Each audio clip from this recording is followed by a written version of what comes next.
If the Chancers had held any hope of concealing their astronomically valuable treasure, they probably weren't doing themselves any favours by flying around in their cargo shuttle to haul rocks to and fro, specifically to the new citadel and fro everywhere else.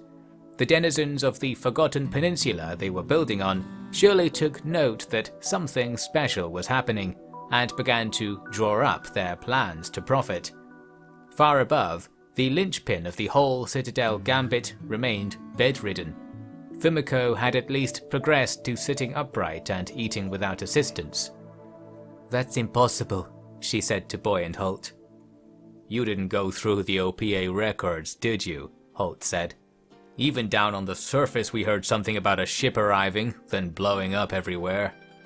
"The ships? They are designed to prevent theft." "Yeah, by blowing up. Guessing it was too slow." "It was the Overlord," Boy said. "The ship just moved on its own after we went up. No way anyone in Griffin's team knew how to do all that piloting stuff.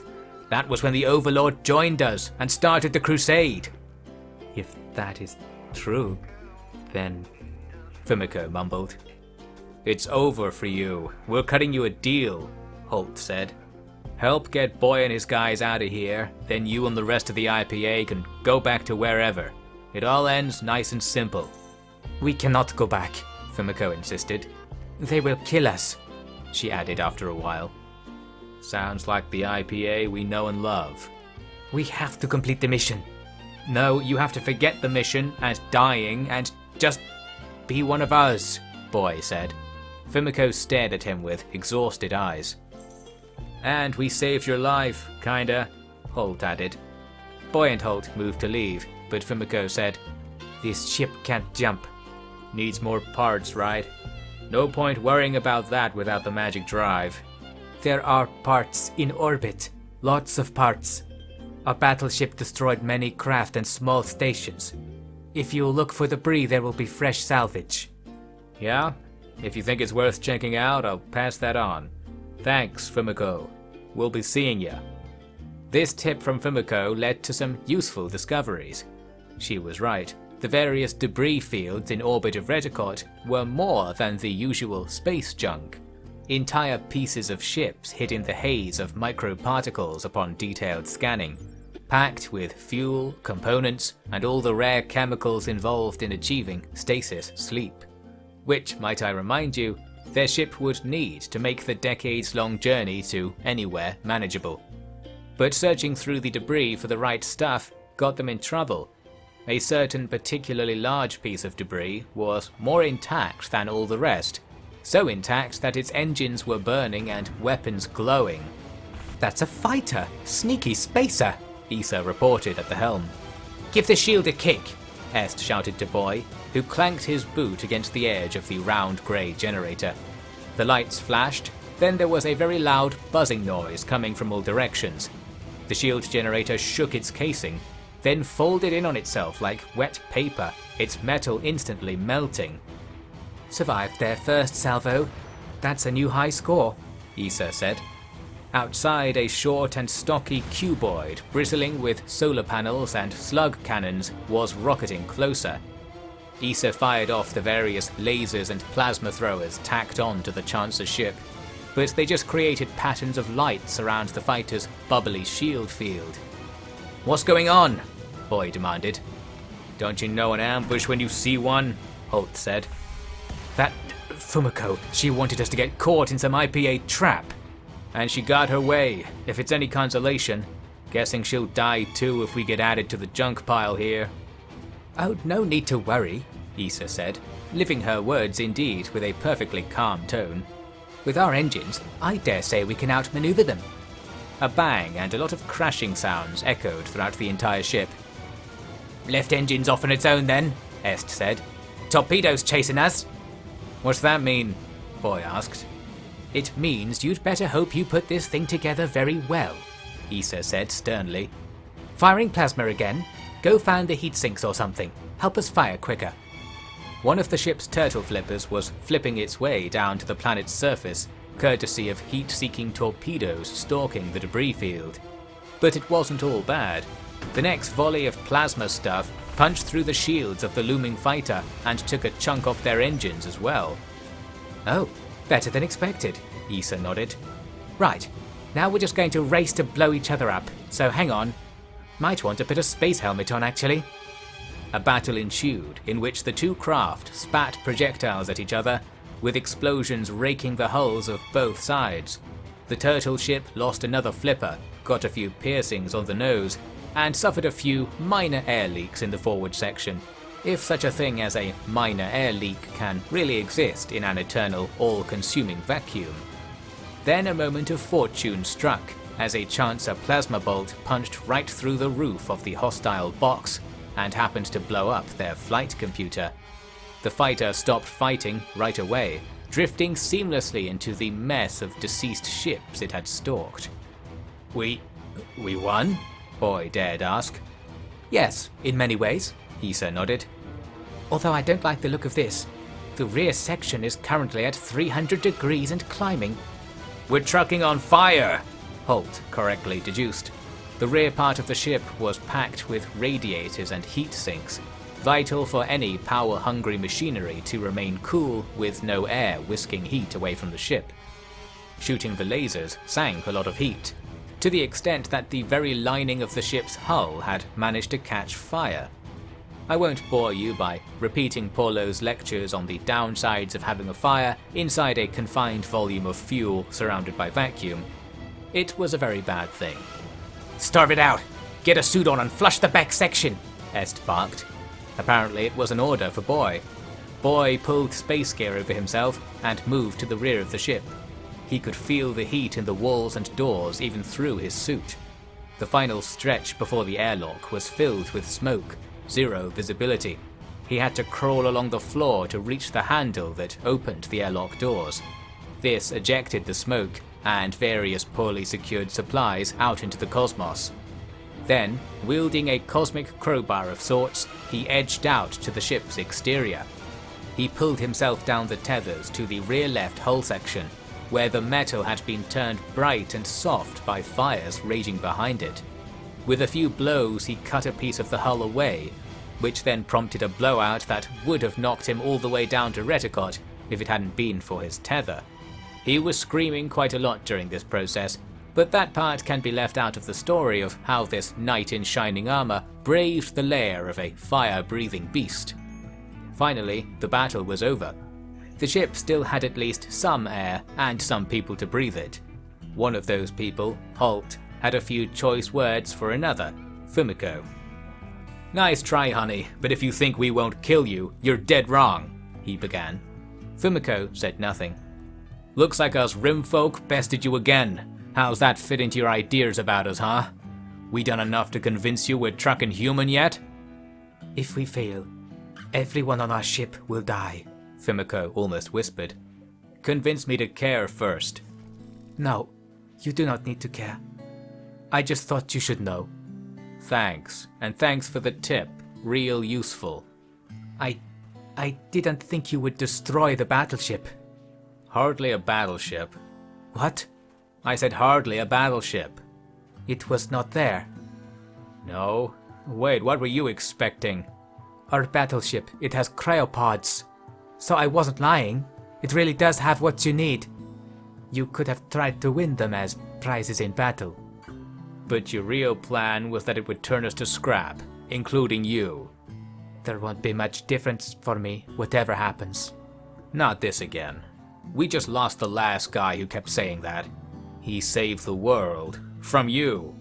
So, just so you know, you've got the chance to do the same. Might even live to bathe in the glory, if that's what you want. Forget the IPA, forget everything. That's what we do here. Maybe it ain't like this away from the rim, I don't know. Don't care either. You got one choice here, just gotta make it. And trucking helping us will probably help the IPA too, right? If they want that drive out of the way. Win-win for all your inner demons. Only thing I won't give you is Psychite, and you'll thank me later. You'll get your next meal when you give me the right answer, okay? Sorry about the heat." And with that, Holt dramatically drew the door closed. Fumiko had a choice, maybe, that ultimately came down to staying alive and dying.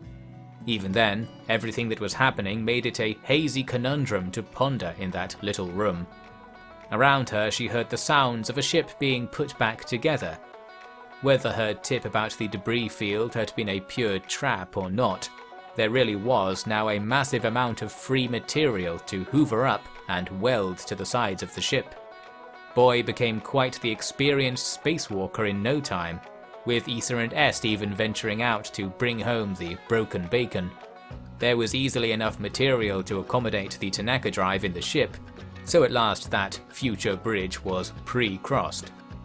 What about things down on the surface, though? The ground crew were waving goodbye to Polo, who was taking the shuttle back up to space to help collect all the crud for the main ship. "Finally, we're alone," Staves said, standing beside Lady, Huntsman, Kerma and Tokka. If he was speaking to any of them is unclear, since the progeny of Cannibal and a fair few slow shells were also calling the little fort home now. "I wish you were alone, Stavesy," Huntsman said. "Comfier up there than down here." "You do not like to sleep in the pile?" Kerma asked. "It's got its ups and downs, and I don't like any of them, butter." This was in reference to the living arrangements within the Last citadel. All facilities needed to be kept within the tight confines of the stone wall they had built around the Tanaka drive, which had been kept very modest in order to stretch out their supply of bricks and quarry stone. The wooden huts the space afforded gave everyone about as much breathing room as the ship high above, complete with a rammed barracks of bed bits that had to be slept on in shifts, or the pile, as Kerma called it. The outer wall was straight out of Castle Griffin, thanks to Managing Director Staves's influence. Its corners protruded out to form defensive bastions with sightlines along the flat edges of the wall, and the earth circling the citadel had been softened and dug over to create a mire. It would doubtless be hard for an army of medieval quality to overcome, but there was a distinct possibility that they would be facing something a little more technical. Lucky then that some of the other builders working on Castle Staves decided to throw in some mod cons, such as mechanical machine gun turrets and bright red Devil Strand bunkers.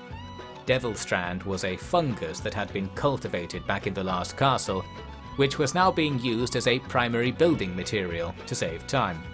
Handily, it actually set rock solid when exposed to sunlight, creating hardpoints outside the walls for the gun turrets to guard. Low-work pipes were run from the guns back into the citadel, where they were ultimately plugged into a creation of Polos in the corner. It was a rickety steel box the size of 2 bed piles that sat upon the opening to a natural cave. One might have mistaken this opening for a rabbit hole. It was tiny, but every now and again streams of hot water would shoot out of it. Yes, this random roadside picnic spot happened to have some volcanism going on, and the hot water supply was now being cycled through Polo's groaning machine to produce all the blowwork the citadel had.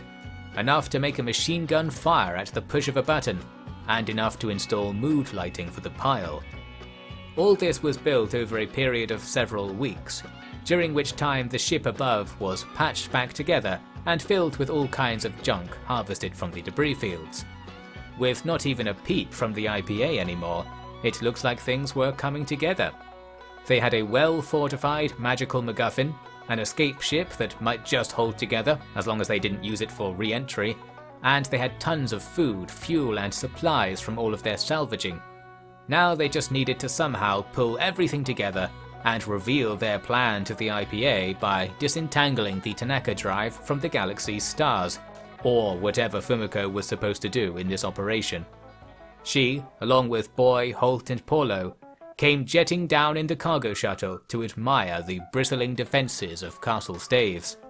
To a salute of barks from the dogs, they stepped out into the roaring 8 degrees centigrade of high summer on the Forgotten Peninsula. Kerma jumped on Holt for a kiss. Fumiko looked like she'd just eaten a lemon, made worse when Kerma offered her the same treatment. "This is horrible," Fumiko said of the citadel. "Get the job done fast and we'll go then," Boy said. "I think it's pretty good. We made this by hand, you know." "You used manipulators. There's no magic here." "It took a lot of work, too," Taka burst out. I am sorry to hear that. Let's go inside, Lady offered. We need to come up with... well, we've got this pile. There were now 9 people lodging in a space that was approximately the size of 8 people lying down. And to think cheeky Easter and Est had the entire mega bed all to themselves up there. All the more excuse to spend some time in the marginally less cramped outdoors.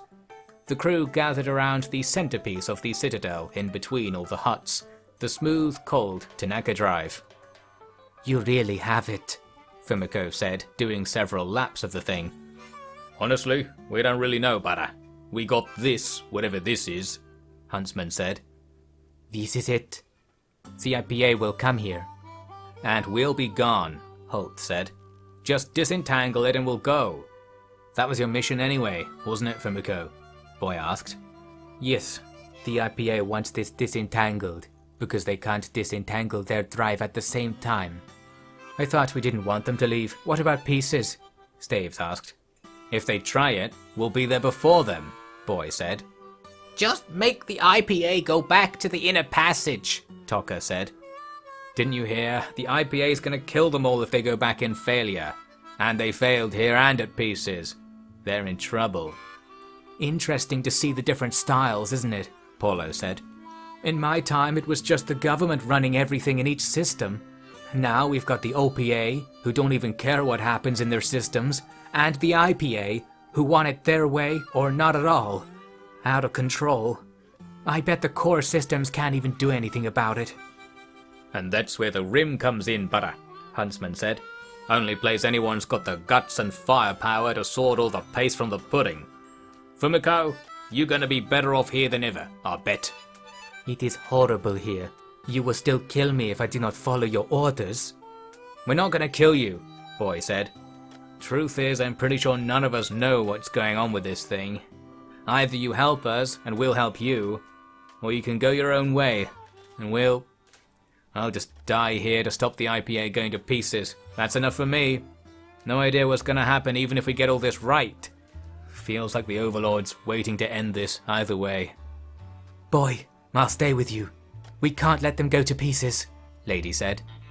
No idea what pieces is even like, but I'm 200% sure that keeping the RPA out of that corner of the galaxy's gotta be a good thing, Huntsman said. Sounds nice. For me, I got promises to fulfill, Holt said. Even if the IPA can't kill us anymore, they're still gonna try if they end up trapped here. And we've got a war to hand down to our grandkids when they come back. If anyone's gonna get us prepared, it'll be Satsuki. And it'll be me. That's all I want. I think I might get it whether this tangling thing works or not, unless it kills us all. But I got promises here too. Promises to you guys. So I'll give you what I got, come what may. My tribe is gone. It is only me now, Kerma said. I should already be dead. But I like what I saw in the Zapper world. Things can change. The first change is that I want to be a Zapper too. No, that's not right. I want to make the Zappers not be Zappers anymore. And most of all, I think it would be good if there was not another Kote. We have to fight now to win the fight later. I will die with you if I must, and to help these men I am in love with. I'm embarrassed, Staves said. And hopeless, Boy added. Taka, you don't have to fight. You're free. I hope you know that. You're asking me to leave? Taka said. No, just... I left Margin and my parents. They died before I finished the trip. I won't even be a citizen if I go back. So I'm stuck here. You're not stuck, you're living with us, Lady said. Taka nodded. I'll kill anyone who tries to take me away, unless it's you guys. I hope we make it, after everything. Must be the same for you, Paulo, Holt asked. You mean having nothing to go back to? Paulo said. I don't know. I could see how far the name Paul Beauchard gets me. Used to be famous. But unless the IPA get overthrown before I arrive in the core, I bet I'd be in trouble. So I can go live in the woods, or I can stick it to the IPA one more time. Let's ride the wave on in, man. Looks like it's a plan. Unless... Fumiko, you wanna do something here? I don't really know who you all are or where I am right now, but I don't want to stay here, and I don't want to die. I don't know what I should do. Happens when you stop getting orders to follow, brother, Huntsman said. Doing what you want, doing what you need. Strangely, it doesn't always come easy if you haven't known that kind of life. Maybe it's a Rim thing. Maybe it's good we're not human, or whatever butternut you were spouting up there. I will have to look at this. We were going to do it with instructions. You'll work it out.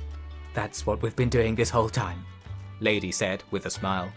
Fumiko returned it ever so faintly, then sat down in front of the drive. So then, our team prepared for battle.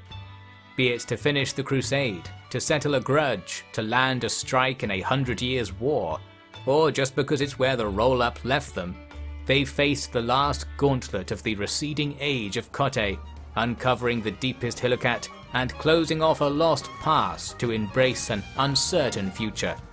Their roll-up chronicle was coming to an end, one way or another.